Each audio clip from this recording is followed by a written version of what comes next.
Welcome. We've got two more hands to review.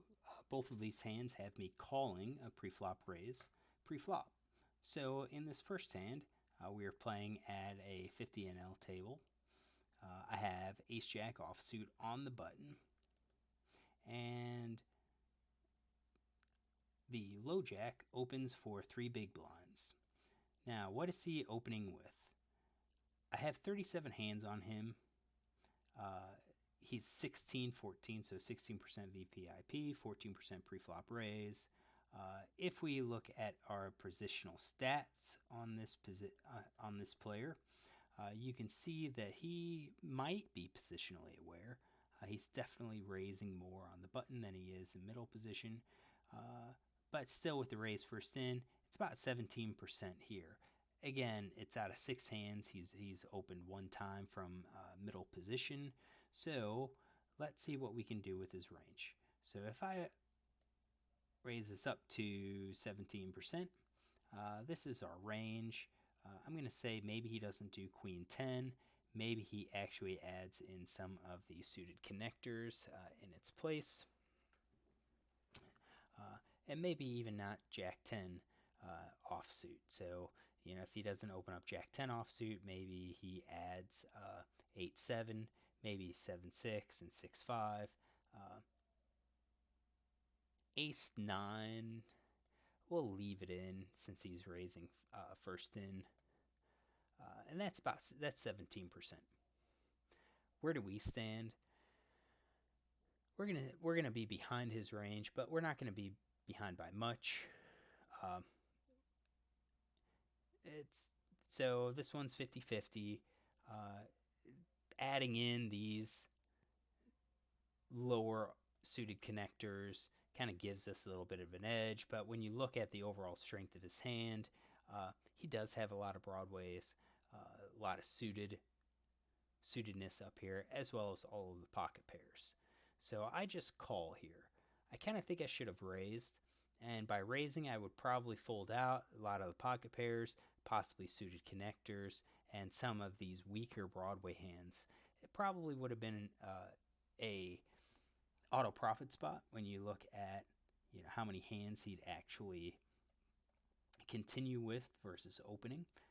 But I chose just to call to see what the flop brings and see if I can make more money post flop.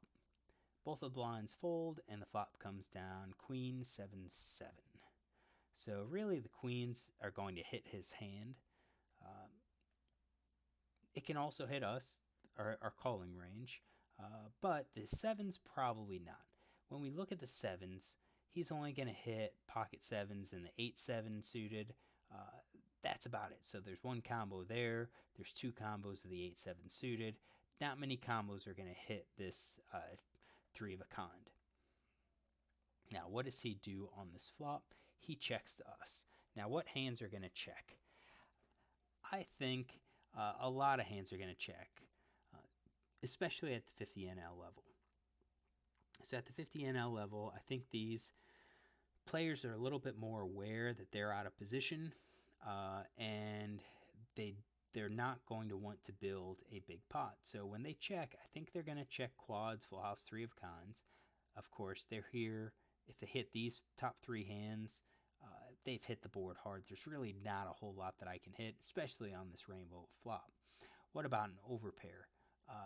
He has aces and kings with the overpair. Yeah, I think he's going to be checking those as well. If he has aces and kings, I mean, if you think about it, what other card is going to fall that could ultimately beat him? I mean, if I had, let's say, queen jack, or just called with a queen 10, I mean, a 10 falls gives me 2 pair, but they already have 2 pair with that overpair. What about top pair hands? Yeah, I think top pair is going to probably bet out, but not all of them. So I don't think queen jack is necessarily going to bet out, and I don't necessarily think queen 10 is going to bet out. I think these hands tend to be a little bit more vulnerable. They're afraid of a king or an ace falling, so I think they're going to bet out and charge me, mind you, to see that turn card. What about pocket pair below top pair? Um, Pocket pair below top pair. These are the jacks to the eights. I think he might actually bet here. Again, he's vulnerable. He would prefer that I would fold my king, my ace x hands. So I don't think he's going to be betting those or checking those. I also think he's not going to be checking his weak pair. I think he'll use those in his betting range, his c bet range. What about ace high? Uh, I think some of the ace highs are going to be c betting. Some of them are just going to be in a check calling range. So I think two card backdoor flush is probably going to be in a check call range. Maybe some of them are going to be in his betting range. Um, his overcards ace king. Uh, that might be in his betting range, and then all the rest is probably just checking. A lot of these are just going to be check folds. So we've got 62% of hands that he's going to check. I bet out half pot, and he calls. Now, is he going to call with all these that he checked? Probably not. I think no made hands going to fold, and I think most of these ace high hands are going to fold. Um, he doesn't have any open-ended straight draws or gut shots, so we don't have to worry about it. So it really kind of skewed towards these bigger hands, and that reduces his range to 22.6% of his playable hands. We shouldn't have seen that. All right, so turn was a 7. That isn't going to really change much. It's not going to change the hands. Definitely, if he has quads, he's not going to change. If he has a full house, he's not. It's not going to change how he's going to play. He's probably still going to be checking, and then calling. So he checked. I bet, and then he calls. So I think here we have pocket pair below top pair. Doesn't have any of those. His weak pair, his overcards, none. So when I bet here and he calls, I think we are looking at basically full house. Queens, sevens full of queens, or sevens full of kings or aces, and so forth. So that's really not many hands. And again, river's a 4 diamonds. I fully expect him to check, because I don't see any bluffs in his range. I don't see where he can lead out to try to pick up the pot with a bet. So he's just going to check, and I check behind because, again, I didn't hit anything, and at this point he's called twice. I think he has a queen at worst. I don't think he's been calling, with junk, and I just kind of have to give up the jig. I was trying to represent the queen. I was hoping that maybe he had a jack that he would have folded eights to jacks with that additional bet on the turn. He didn't. So now board comes out. He shows king queen, which when we look at it, he does have that in his range. Now, king queen offsuit might be towards the weaker end, but again, we make a note of it that he's going to open raise, and it fits our range. So this is hand number 1. I'm going to pause, get hand number 2 ready, so that we can start reviewing that one. All right, hand number 2, I have sevens on the button, and we have under the gun that has posted a blind, posted the big blind, and as his action, he raises to 3.5 big blinds. Next, early position player under the gun +1 calls, folds around to me. I call with pocket sevens, small blind calls, and the big blind calls. Now, we can go through and work out every player. This is kind of an interesting spot as an under the gun because he posted the dead blind. So when you look at some of these players, sometimes they open up with a wider range than they should. Now, I don't have stats up here. This is his first hand playing. But we can kind of use somewhat of the player pool to assess what his opening range is. So we'll just say he might be opening up here with 11.2%. Now, if that's what he opens with, we have a caller. Caller might be just as tight. He's early position. He has to worry about everyone else behind him, but he didn't raise, so he can probably take out Ace King, and Kings plus. Take that out of his range. I call, which I'm going to open up with a wider range. I didn't 4-bet. That's telling, so I don't have any of these bigger hands. So probably something like that. A lot, probably jacks, and I'm on the button, so I might have king those in my range, but I'm not going to have maybe a select suited connector, suited one gapper, small blind. Is getting a discount, so a lot of these players they're going to start calling much wider. And again, they didn't raise, so let's take out some of those hands that would have 3-bet in this case. And same thing with the big blind. So I'm going to say the big blind's probably even wider. So if we say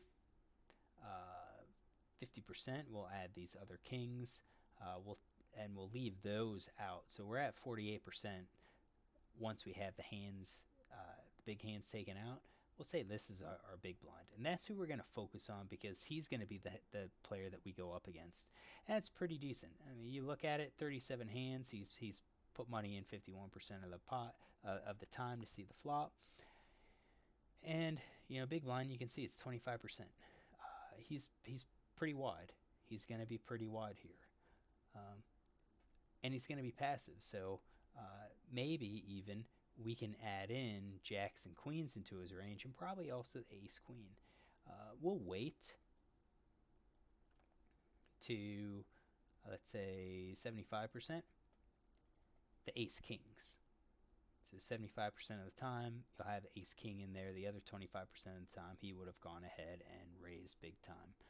Aces and kings, we could probably also weight those, but we won't. We'll just exclude it because most of the time, players are going to be raising aces and kings pre-flop. All right, so that's their range. We have sevens, and you should see that we are going to be ahead of their range, but overall, we're actually going to be an underdog because we're taking pocket sevens against 4 players multi-way. That's not very good. I wish at the time that I would have 3-bet here and tried to isolate it. I think that kind of sets up a pretty good squeeze situation. You have somebody that opened, you had a caller. If I squeeze, it puts a lot of pressure on him because he doesn't know if this caller is going to call or not. So it's possible that I could have just picked up the blind. Even if I didn't pick up the blind, at most I get 2 callers. I get these 2 callers because my raise size is going to be maybe 12 big blinds, and it's very hard for the blinds to make that call. So flop comes out 9 diamonds, 2 hearts, 3 hearts, and for a wide range, yeah, it's gonna probably hit this range, at least hit something. So that's their range. My hand is still 60% because he has a bunch of hands in his range that completely miss. But you can see that 13, almost 14% of the time he's going to hit top pair. We can do cumulative statistics and say that 19% of the time he's going to hit top pair or better. Let's not forget 7% for the flush draw. He's going to have 10% for the open-ended straight draw. He's going to have 20% for the gut shot. He has a lot of different combos. This is a board that we don't really want to check behind and give them a free way to catch something. Now, when it's his turn, he leads. Now remember, Villain 91 here had initiative.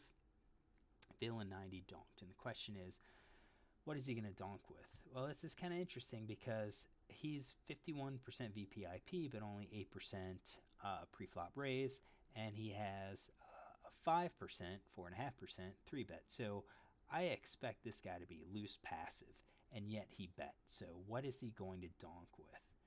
I think he's going to donk with at least top pair or better. So he's going to donk with those. Maybe his flush draws. Let us filter and say he's only going to donk. Actually, no, we're not even going to donk these flush draws. I don't think he's going to bet those. I think he's going to check call. I think he's going to check call open-ended straight. His gut shots, overcards. I see top pair plus. Maybe pocket pair below top pair. When you look at this is, you're dealing with quite a bit of hands. So 8s or 7s.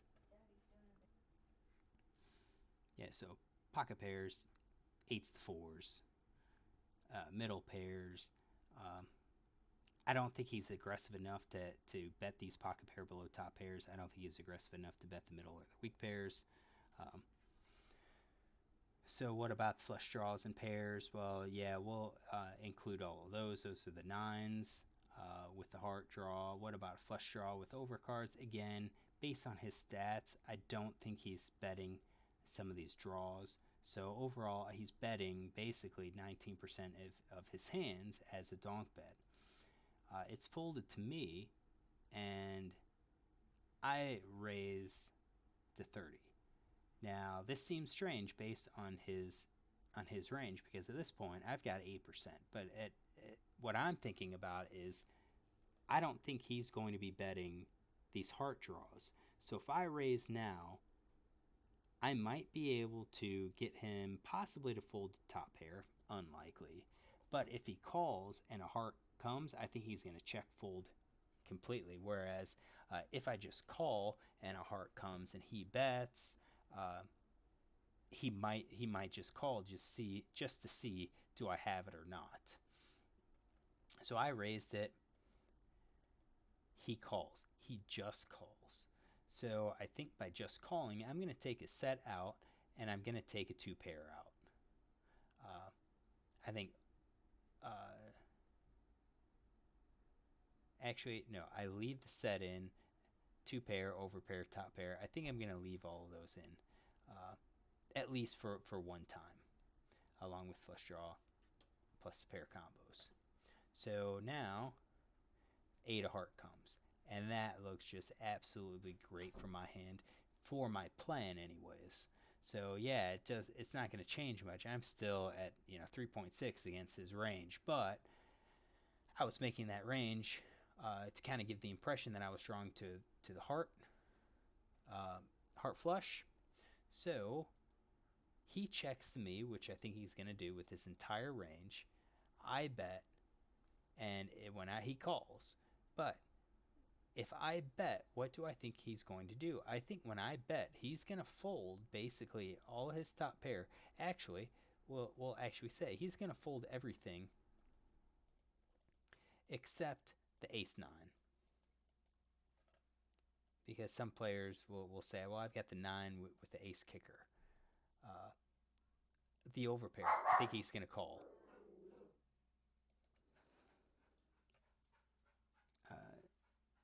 So I think he's going to he might call with the overpair.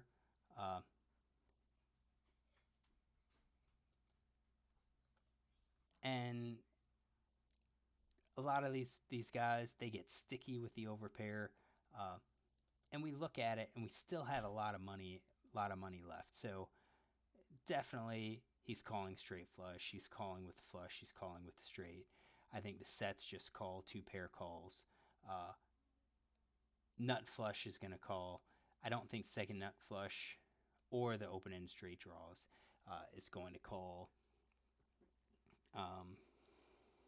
We'll leave the overpairs in. So 53% of the time he's going to call, which I bet 39 into a $78 pot. So I'm risking 39 to win 78. So let's figure out what our break-even percentage is. So 39 divided by 78.1 plus 39. So 33%. I need him to fold 33%. He's continuing 43, so he's folding 47. So this should be an auto profit if my ranges are correct. River was the ace of diamonds. Again, doesn't change my plan. He checks, now I check behind. What should I have done? So if he checks to me, I think I can bet, and he's going to fold out his pocket pair below top pair now, because he's going to be worried. Even if I was bluffing with the flush, I could have had the ace of hearts and just hit that. I think his top pair, well, his top pair we already filtered, so his top pair is going to be, should be ace 9. But we also have, yeah, I'm sorry, his top pair hands just now hit 2 pair. So his 2 pair, ace 9. If I bet the pot, I think he's going to find a fold there. I think the sets might find a fold. So if I bet pot here, which, and it can't be pot because he only has 69. If I put him all in, I only think he's going to be calling with sets and flushes. I think he's going to be folding 2 paired everything else. He's going to give me credit for having the flush at that point.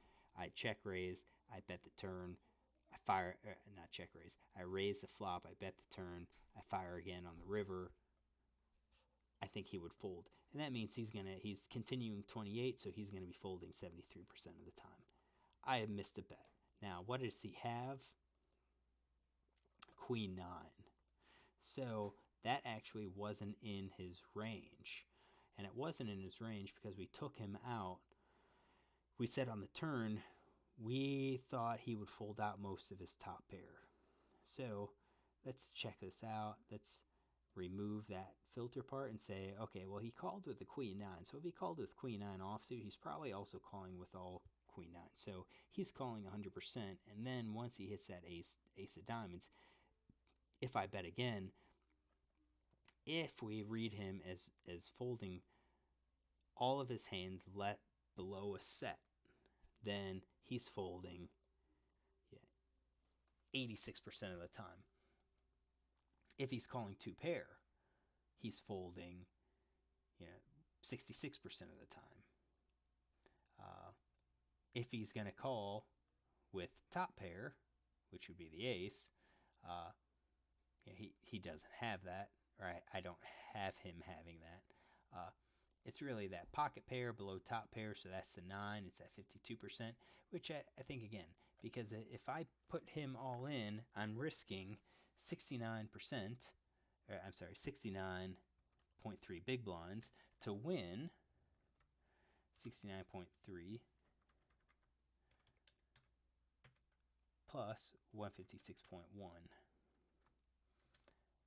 So I need him to fold 30% of the time, 31% of the time, just to break even.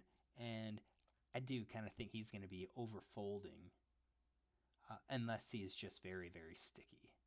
And he could be. If we look at, river calls, it's 0 for 2. River folds 2 for 2. I do think he's going to be getting, and that's, he saw the river,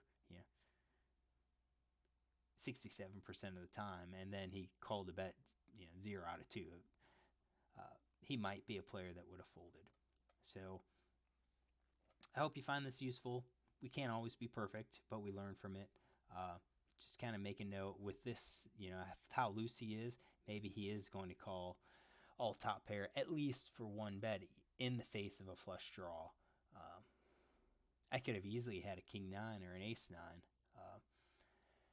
So it's the, you have to still be aggressive, try to pick up the pot. And then also the flip side is, if I had a 9, if I had an overpair, be aware that sometimes you should just continue firing out those 3 barrels, because you will have some players, some of these loose players, that will call down with less, and that will only increase your win rate. So hopefully you enjoyed these hands. Look for more tomorrow as I record and upload 2 more range analysis hands.